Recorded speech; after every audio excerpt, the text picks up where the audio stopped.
You know, I'm not well enough to attempt a well gag for this intro. That would violate the wellness policy and it wouldn't be well done. Oh well.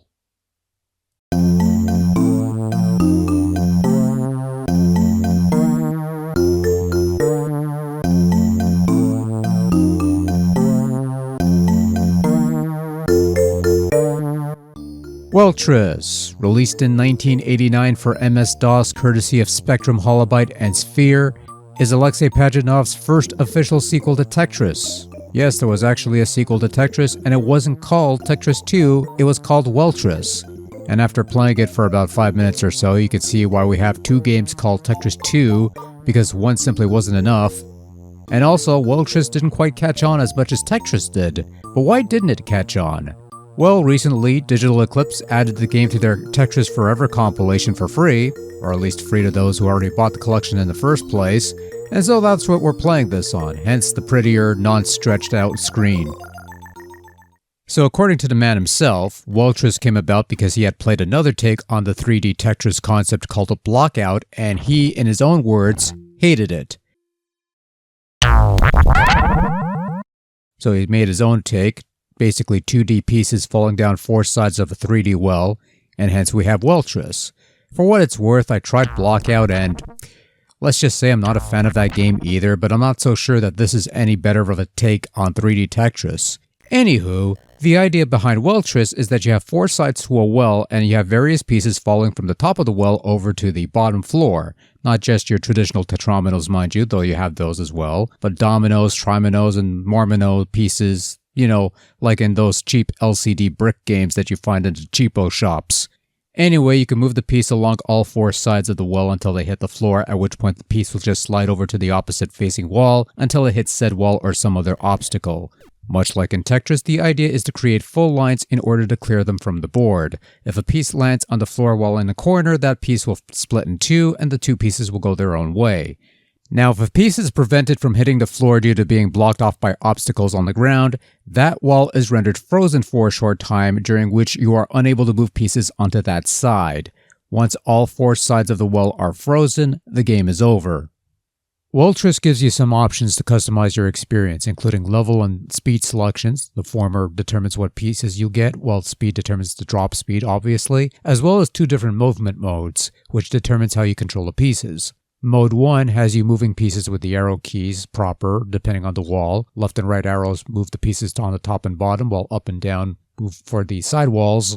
While Mode 2 lets you use the left and right arrows to guide the piece along the well in either clockwise or counterclockwise directions. In either case, you have a single rotate key as well as a hard drop key, usually the spacebar, that hard drops the piece onto the floor.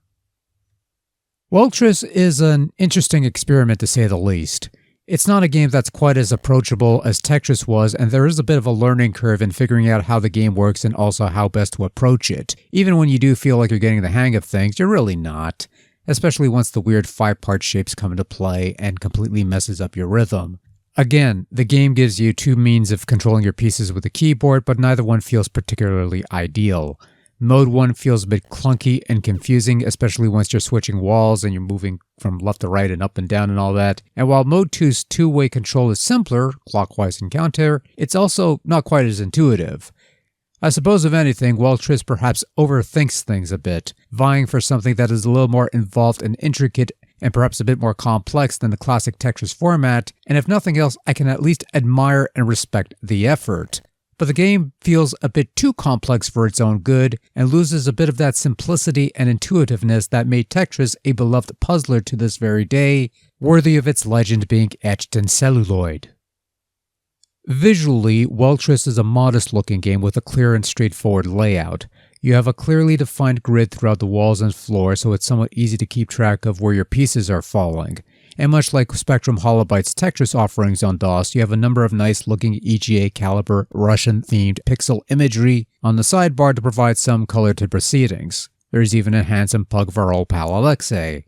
Of course, much like Tetris on MS-DOS, Welltris has no sound of any kind, only some vague PC speaker noises that play whenever certain things happen, like a line clear or a wall being frozen.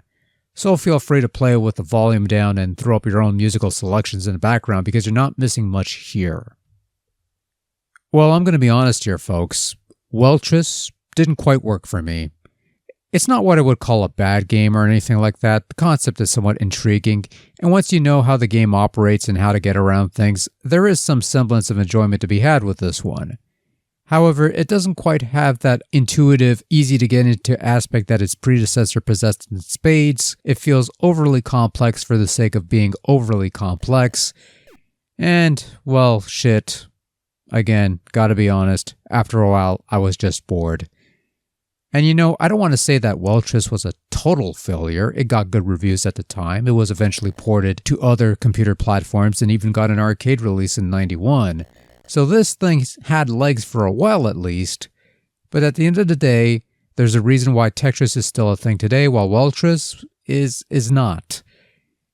Still, if you've got the Tetris Forever compilation on hand, it's worth giving it a shot or two at least, if nothing else. Maybe you'll like it, maybe you won't. Or maybe you'll just ditch the whole Tetris thing and stick with Puyo Puyo instead. That could work too.